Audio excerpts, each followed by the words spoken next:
Isang mapagpalang gabi po sa ating lahat, sa aking mga followers and viewers. Isang mapagpalang gabi sa inyong lahat. Sa mga kaibigan ko po na patuloy na sumusuporta sa aking Facebook, isang mapagpalang gabi sa inyong lahat. Ayan po, muli po ako ngayong nakatutok sa aming CCTV.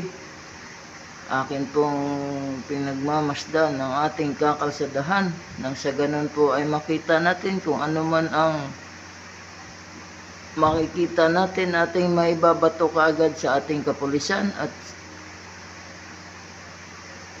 mapigilan natin ang anumang tangka nila sa ating mga kakalsadahan at sa ating mga kapaligiran, sa ating mga bahay po.